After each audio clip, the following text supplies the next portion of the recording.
आपका स्वागत हूँ। मैं हूँ आपकी होस्ट सोनी मिश्रा। चलिए मैं आज कक्षा 9वीं के लिए एक बहुत ही बेहतरीन सी कहानी लेके आई हूँ जिसका नाम है हामिद खां। पता है बच्चों, ये कहानी कहाँ की है? ये कहानी जिस शख्स के बारे में हम पढ़ने जा रहे हैं, जिनके नाम पर ये पूरी कहानी बनी हुई है, ये कहाँ की है?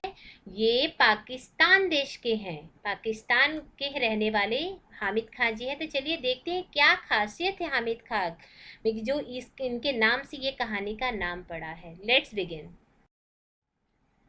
हामिद खां, यस के पोटेकाट। ये जो कहानी है बच्चों किसकी है? मलयालम भाषा के सुप्रसिद्ध कवि यस के पोटेकाट जी ने लिखा है।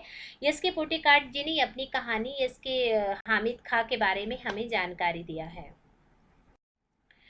अब इसके पोटेकाट जी के बारे में हम थोड़ा जान लेते हैं कि इनका जन्म बच्चों हुआ 1913 में और इनकी मृत्यु हुई है 1982 में। मलयालम के प्रसिद्ध कथाकार एस के पोटेकाट का पूरा नाम जो है शंकरन कुट्टी पोटेकाट था। उनका जन्म केरल के कोषिकोड कालीकट में हुआ था। इंटरमीडिएट की पढ़ाई पूरी करके वह साहित्य सृजन में लग गए।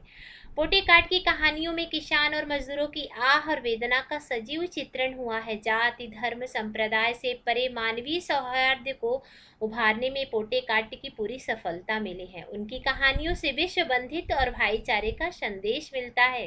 कथाकार पोटेकाट को साहित्य अकादमी तथा ज्ञानपीठ पुरस्कार से सम्मानित किया गया। उनकी कहानियों का विश्व की अनेक भाषाओं में अनुवाद हुआ है। उनकी जो प्रमुख कृतियां हैं बच्चों, अर्थात उनकी जो प्रमुख रचनाएं हैं क्या है? प्रेम शिशु और विषकन्या और मुंडोप्पडम।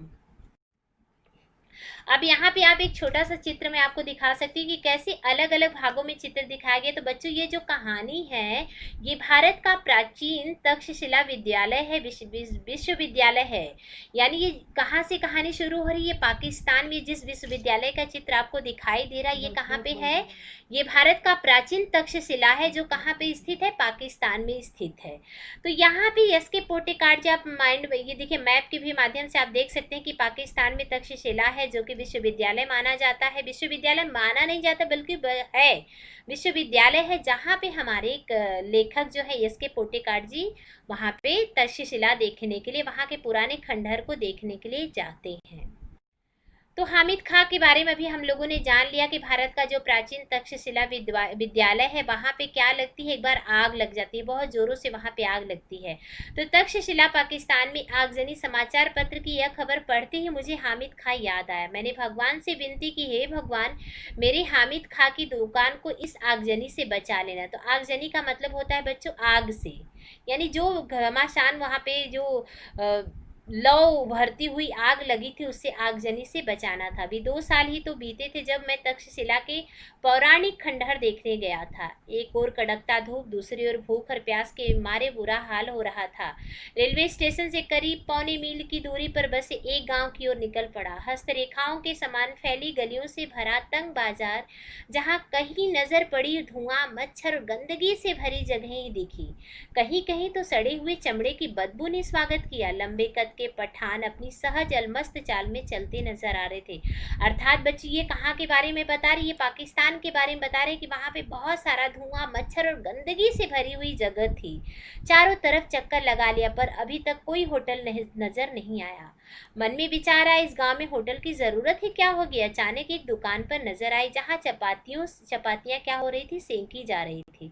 चपाती का मतलब होता है बच्चों रोटी। चपातियों की सौंधी महक से मेरे पांव अपने आप उस दुकान की ओर मुड़ गए। अपने अनुभवों से मैंने जान लिया कि परदेश में मुस्कुराहट ही रक्षक और सहायक होता है। तो मुस्कुराते हुए मैं दुकान के अंदर घुस गया।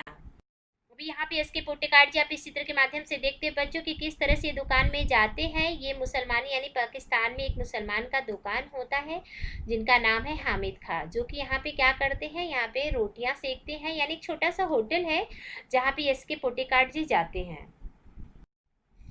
एक अधेड़ उम्र का पठान अंगीठी के पास सिर झुकाए चपातियां बना रहा था। मैंने ज्यों दुकान में प्रवेश किया वह अपनी हथेली पर रखे आटे का बेलना छोड़कर मेरी ओर घूर घूर कर देखने लगा। मैं उसकी तरफ देखकर मुस्कुरा दिया, फिर भी उसके चेहरे के हाव भाव में कोई परिवर्तन नहीं हुआ। वह बेपरवाही के साथ तीखी नजर से मुझे निहारे जा रहा था। खाने को कुछ मिलेगा? मैंने धीमी आवाज में पूछा। चपाती और सालन है, वहां बैठ जाइए, उसने एक बेंच की तरफ इशारा करते हुए कहा। मैं बेंच पर बैठकर रुमाल से हवा करने लगा। मैंने दुकान के भीतर झांक कर देखा। बेतरतीबी से लिपा हुआ आंगन, धूल से सनी दीवारें, एक कोने में खाट पड़ी हुई जिस पर एक दढ़ियल बूढ़ गंदे तकिए पर कोहनी टेके हुए हुक्का पी रहा था। हुक्के की गुड़गुड़ाहट में उसने अपने आप को ही नहीं बल्कि सारे जहान को बुला रखा था।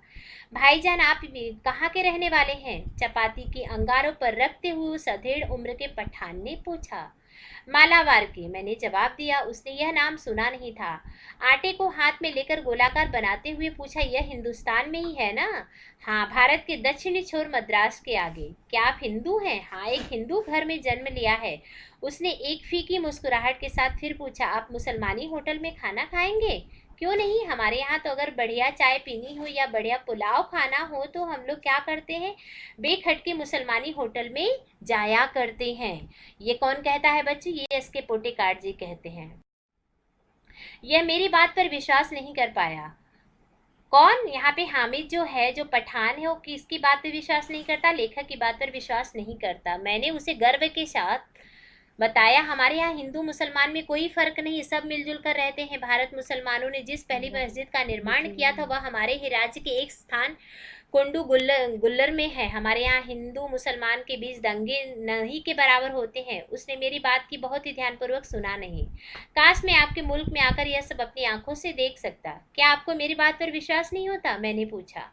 मुझे आपकी बात पर तो पूरा यकीन हो गया, पर मैं इस पर ईमान नहीं कर सकता कि आप हिंदू हैं, क्योंकि यहाँ कोई भी हिंदू आपको कहीं भी बातों को इतने फक्र के साथ किसी मुसलमान से नहीं कह सकता। उसकी नज़र में हम आतंकियों की औलाद हैं। हम इस हालत में अपनी आन के लिए लड़ना है पड़ता है, यही हमारी नियति है। इसकी आवाज़ में सच्चाई कूट कूट कर भरी हुई थी। आपका शुभ नाम? मैंने पूछा। हामिद खा। यो जो चारपाई पर बैठे वे मेरे अब्बा जान है। अच्छा, आप 10 मिनट तक इंतजार कीजिए, सालन अभी पक रहा। मैं इंतजार करने लगा। अरे ओ अब्दुल, हामिद खान ने जोर से आवाज लगाई। एक छोकरा दौड़ता हुआ आया जो आंगन में चटाई बिछाकर लाल मिर्च सुखा रहा था। हामिद खान ने पश्तो भाषा में उसे कुछ आदेश दिया। वह दुकान के पिछवाड़े की तरफ भागा। भाईजान, जालिमों की इस दुनिया में शैतान भी लुक छिप कर चलता है। किसी भी घौं जमाकर या मजबूर करके हमें प्यार मोल नहीं ले सकती। आप ईमान से मोहब्बत के नाते मेरे होटल में खाना खाने आए हैं। ऐसी ईमानदारी और मोहब्बत का असर मेरे दिल में क्यों ना पड़े। अगर हिंदू और मुसलमान ईमान में आपस में मोहब्बत करते हैं तो कितना अच्छा होता। धीमे स्वर में बोलते हुए वह अंगीठी से आखिरी चपाती उतारकर खड़ा हो गया। जो छोकरा पिछवाड़े की तरफ गया था उसने एक थाली में चावल लाकर सामने रख दिया। हामिद खान ने 3-4 चपातियों में उसे रख दी, फिर लोहे की तस्तरी में सालन परोसा। छोकरा साफ पानी से भरा एक कटोरा मेज पर रखकर चला गया। मैंने बड़े चाव से भरपेट खाना खाया। कितने पैसे? जेब में हाथ डालते मैंने हामिद से पूछा। मुस्कुराते हुए हामिद ने हाथ पकड़े और बोला, भाईजान माफ कीजिएगा, पैसा नहीं लूंगा। आप मेरे मेहमान हैं। मेहमान नवाजी की बात अलग है। एक दुकानदार के नाते आपको खाने के पैसे लेने पड़ेंगे। आपको मेरी मोहब्बत की कसम। 1 रुपए के नोट को मैंने हामिद खां की ओर बढ़ाया। वह सकुचा रहा था। उसने वह रुपया लेकर फिर मेरे हाथ में रख दिया। भाईजान, मैंने खाने के पैसे आपसे ले लिए हैं, मगर मैं चाहता हूँ कि यही पैसे आप हाथ में रखिए। आप जब अपने हिंदुस्तान में पहुंचिए तो वहाँ किसी मुसलमान होटल में जाके आप क्या करिए, पुलाव खाइएगा और तक्षशिला के भाई हामिद खां को याद करिए। वहाँ से लौटकर मैं तक्षशिला के खंडहरों की तरफ चला आया। उसके बाद मैंने फिर कभी हामिद खां को नहीं देखा, पर हामिद खां की वह आवाज़, उसके साथ बिताए क्षणों की यादें आज भी ताज़ा है। उसकी वह मुस्कान आज भी मेरे दिल में बसी है। तक्षशिला के सांप्रदायिक दंगों की चिंगारियों की आग से हामिद खां और उसकी वह दुकान जिसने मुझे भूखे को दोपहर में छाया और खाना देकर मेरी क्षुधा को तृप्त किया था, बच रही है। मैं यही प्रार्थना अब भी कर रहा हूँ। यानी कहने का मतलब बेटा, पूरी कहानी में यहाँ पे हिंदू मुसलमानों के बीच में क्या दिखाया गया? प्यार दिखाया गया। अगर हिंदू मुसलमान आपस में प्रेम पूर्वक रहें तो हमें कोई भी तकलीफ, किसी भी देश में कोई भी दंगे और फसाद नहीं होंगे। यानी सबके मन में अगर इस तरह की भावनाएं आ जाए कि हिंदू आतंकवादी ना समझे मुसलमान को और मुसलमान अपना विरोधी या दुश्मन ना समझे हिंदुओं को, तो कभी भी हमारे देश में संप्रदाय जातिवाद का बढ़ावा नहीं होगा। तो चलिए बच्चों, अभी आप लोगों के सामने मैं कुछ प्रश्न लेके आई हूँ जिसका उत्तर आपको इसके कहानी समझने के बाद, आपको अगर ये कहानी समझ में आई है तो सारे प्रश्नों के उत्तर आप खुद से लिखोगे।